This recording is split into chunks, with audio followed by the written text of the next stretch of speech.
खोजी कुत्ते, ड्रोन कैमरे, तलाश में लगे 200 लोग। अबूझ पहेली बनी नाहरगढ़ की पहाड़ियों उसमें लापता भाइयों की कहानी। राजस्थान की राजधानी जयपुर के करीब नाहरगढ़ की पहाड़ियों में लापता हुए 2 भाइयों की कहानी अब रहस्यमय होती जा रही है। पुलिस ने एक भाई की लाश तो बरामद कर ली है, लेकिन दूसरे का अभी तक कुछ पता नहीं चला है। आखिर इन दोनों भाइयों के साथ पहाड़ी के बीच में क्या हुआ है। राजस्थान की राजधानी जयपुर के करीब नाहरगढ़ की पहाड़ियों पर 2 भाई ट्रैकिंग के लिए जाते हैं, लेकिन कुछ देर बाद ही दोनों बिछड़ जाते हैं। दोनों अपने मोबाइल से घर पर फ़ोन करके बताते हैं कि वे अपना रास्ता भटक चुके हैं। उन्हें नहीं पता चल रहा कि वापस कैसे आएं। घर वाले तुरंत पुलिस के पास जाते हैं। आनन फानन में पुलिस सर्च ऑपरेशन चलाती है। इस दौरान एक भाई की लाश मिलती है, लेकिन दूसरा लापता है। अब पुलिस और परिजनों को समझ नहीं आ रहा कि आखिर इन दोनों भाइयों के साथ पहाड़ी के बीच में क्या हुआ है। जयपुर के नाहरगढ़ की पहाड़ियाँ अपनी कुदरती खूबसूरती के लिए जितनी मशहूर हैं, उतनी ही ट्रेकिंग और टूरिज्म के लिए भी। लेकिन इन्हीं नाहरगढ़ की पहाड़ियों में एक भाई की मौत और दूसरे भाई की गुमशुदगी एक ऐसी अबूझ पहेली बन चुकी है कि जयपुर पुलिस से लेकर सिविल डिफेंस, NDRF और दूसरी तमाम महकमों की टीमें पिछले 5 दिनों से दिन रात एक कर देने के बावजूद इसे सुलझा नहीं पा रही। यहाँ के घने जंगलों में गुम हुए 2 में से एक भाई की लाश मिल चुकी है, लेकिन दूसरे का अभी तक पता नहीं है। यहाँ सवाल यह है कि इन 2 भाइयों के साथ इन घने जंगलों में आखिर ऐसा क्या हुआ जो एक खौफनाक मिस्ट्री बन गए हैं। यहाँ सवाल यह है कि इन 2 भाइयों के साथ इन घने जंगलों में आखिर ऐसा क्या हुआ जो एक खौफनाक मिस्ट्री बन गई। अब सारी कोशिश जंगलों में गुम हो चुके दूसरे भाई को ढूंढ निकालने और इस मिस्ट्री को सुलझाने की है। आइए अब सिलसिलेवार तरीके से इस पूरी कहानी को समझने की कोशिश करते हैं। इस खौफनाक कहानी की शुरुआत रविवार 1 सितंबर की सुबह करीब 6 बजे हुई। शास्त्री नगर जयपुर के रहने वाले 2 भाई राहुल और आशीष नाहरगढ़ की पहाड़ियों में ट्रैकिंग के लिए निकलते हैं। सुबह से दोपहर हो जाती है, ट्रैकिंग खत्म नहीं होती और इस बीच दोनों भाई एक एक कर अपने घर वालों को अपने अपने मोबाइल फ़ोन से कॉल करते हैं कि वो रास्ता भटकने की वजह से एक दूसरे से बिछड़ गए हैं। उन्हें कुछ समझ में नहीं आ रहा कि वो कैसे वापस लौटें।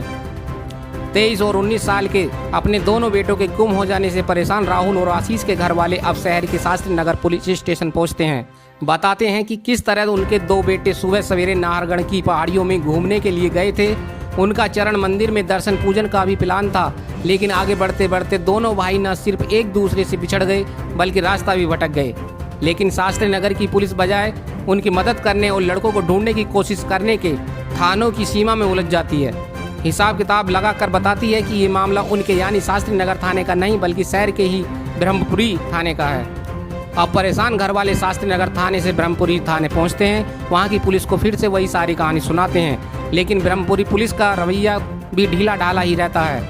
आखिरकार जब इस वारदात की खबर इलाके के DCP को मिलती है तो फिर वे हरकत में आते हैं और पहले सिविल डिफेंस की एक टीम मौके पर भेजी जाती है और फिर पुलिस की अलग अलग टीमें भी नाहरगढ़ की पहाड़ियों का रुख करती हैं। एक तो बारिश का मौसम और रविवार का सूरज देखते शाम हो जाती है, अंधेरा घेर आता है। घर वाले लगातार अपने बेटों से मोबाइल फोन पर बात करने की कोशिश करते रहते हैं, लेकिन कभी उनका फोन नॉट रीचेबल आता है तो कभी फोन स्विच ऑफ बताता है। परिवार के लोग लाख कोशिश करने के बावजूद राहुल और आशीष से संपर्क नहीं कर पाते। हालांकि तब तक पुलिस दोनों भाइयों के मोबाइल नंबर हासिल कर उनके लास्ट लोकेशन के सहारे दोनों को लोकेट करने की कोशिश करती रहती है। अब सिविल डिफेंस के साथ साथ स्टेट डिजास्टर रिलीफ फोर्स यानी SDRF और नेशनल डिजास्टर रिलीफ फोर्स यानी NDRF की टीमें तलाशी अभियान में जुट जाती हैं। अगले दिन 2 सितंबर को जंगल में गायब 2 भाइयों में से एक छोटे भाई यानी 19 साल के आशीष की लाश मिल जाती है। जी हाँ, आशीष की लाश नाहरगढ़ के जंगलों में ही पड़ी थी। आनन फानन में पुलिस की मदद से लाश को बरामद कर पोस्टमार्टम के लिए भिजवाया जाता है। इसी के साथ 2 भाइयों की गुमशुदगी की ये मिस्ट्री थोड़ी और गहरा जाती है। वो मिस्ट्री जो अब तक सिर्फ गुमशुदगी तक सीमित थी, लेकिन अब उस मिस्ट्री में मौत भी शामिल हो चुकी थी। एक लाश के मिलने के बाद भी सर्च ऑपरेशन जारी रहता है। अब मौके की नजाकत को देखते हुए सर्च ऑपरेशन और तेज कर दिया जाता है। उस रूट का चप्पा चप्पा छानने लगते हैं जिस पर उन दोनों भाइयों के जाने और गुम होने का अंदेशा है। उधर आशीष की मौत भी अपने आप में एक मिस्ट्री है। सवाल ये है कि आखिर जंगल में गुम आशीष के साथ ऐसा क्या हुआ कि 24 घंटे गुजरते गुजरते उसकी लाश मिल गई। क्या उसका कत्ल किया या फिर ऊंचाई से गिरने की वजह से उसकी मौत हुई।